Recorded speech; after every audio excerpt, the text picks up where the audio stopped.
All right, so this is Humvee wrecker build part 2. Actually diving into some stuff today. Finally got a day off work, so like a lot of you, I got a full-time job, kids, responsibilities, and it's hard to make time, but got to do it. It's raining, kind of on and off, so I'll just kind of walk you through what I'm going to do, and I'll get to it.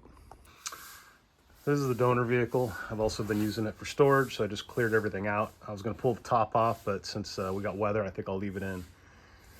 While I figure out exactly how much floorboard I got to cut out. I got a 1/2-inch steel plate I got to bolt down to the frame, and I think I'm going to use my other rig to mock it up. So like I said before, I want to copy the other M1152 that I built. Basically made it into a 4-door 4-seater. Oh man, so many projects. Tires, can't even get the tires mounted. So I'm going to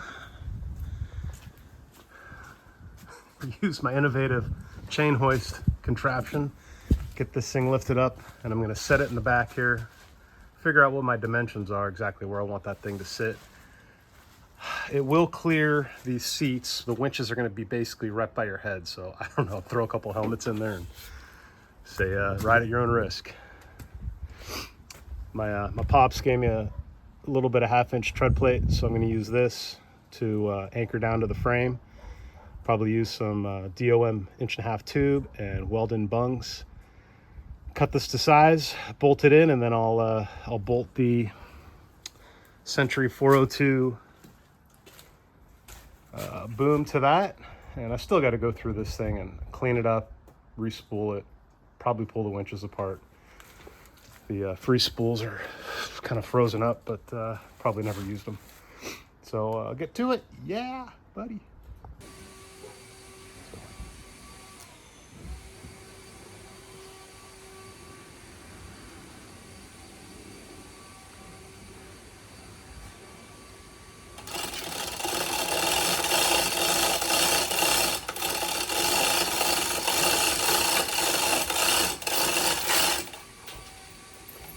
All right, so I'm still learning this YouTube stuff. At this point, I should probably be time-lapsing this, but you never know when you're doing redneck stuff. You know, things are going to be falling, and it's great to catch it on video. So yeah, I'm sure you guys are all curious, like, what's this idiot doing? This thing's going to fall. Looking at the straps, they're junk, and yeah, you got a couple Harbor Freight straps in there. You just, take your chances. I got my PPE on. So I did a little research. I have not found another Humvee that's been used for a wrecker. I know Heavy D's done something, but it's on a totally different chassis. I am thinking that this is kind of the only one that's out there as far as I can tell. So I have 6 Humvees. I bought them to sell, basically make some money for home remodeling, but I'm in California and everybody's concerned about registration, and so I wasn't able to sell these. I've given up. I'd rather keep them for what people are offering me, and I've started I'm putting together a website. Might see what I can do to rent these things, whether it's for kids' parties, parades, people just want to spend a weekend driving a Humvee around. So that's one thing I'm looking at. If you've bought a Humvee or you're in the market, I've also started putting a couple of not really tutorials, but just experiences that I've had in buying these, fixing them, going through them before you drive them. There's a lot of safety aspects to buying a military vehicle that, you never know what you're going to get. So you really got to be careful and go through them thoroughly. But there's also some really common issues that pop up to get them running. So check those out. I'll put some more together and hopefully help people out that are diving into the Humvee market. And if you don't have one, I think you need one. If you're watching this channel, you're definitely interested. So get off your butt and go get you one. All right, so I finally got it ballpark close, and I think this is where I need help from the experts. I don't really know how far to let that boom stick out.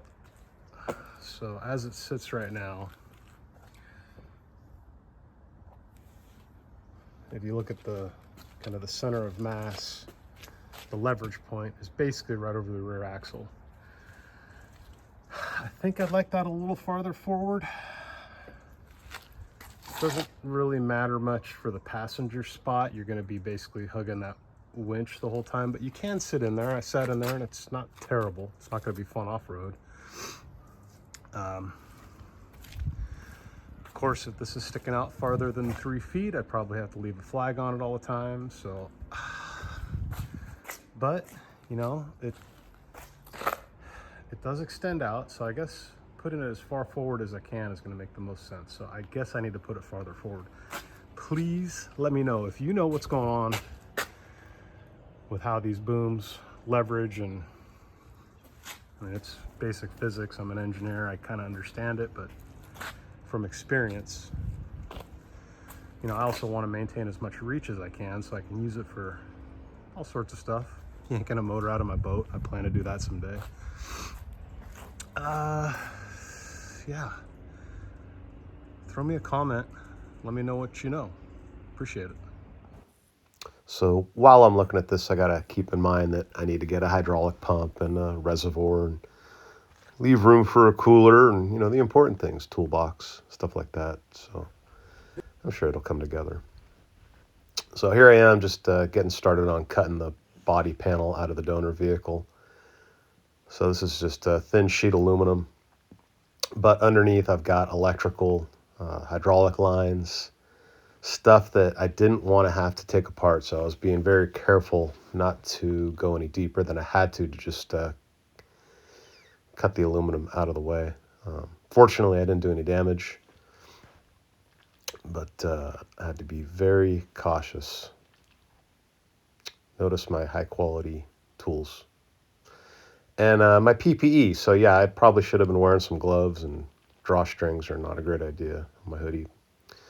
Drilling out some rivets for the cross members that I eventually cut out, but I couldn't get that aggressive with the grinder, so I had to kind of disassemble this in small sections.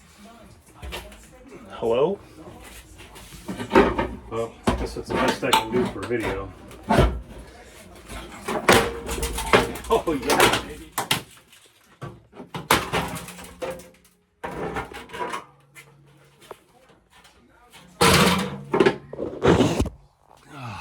Well, that's what we got.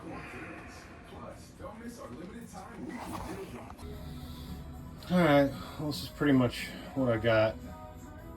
Cross members, these little aluminum supports, I cut those out. But I left, I think my plate will sit on top of those and I can reattach or secure those to the plate. Not that it really matters, but yeah. So I'm gonna take some DOM tube and weld it on the frame there. I don't know, I think I'll think about this again in the morning when I got a fresh brain. But I think I got room. I just gotta maybe hydraulic lines. I think I can work those out of the way. So, all right, one step closer. Big old hole. All right, see ya.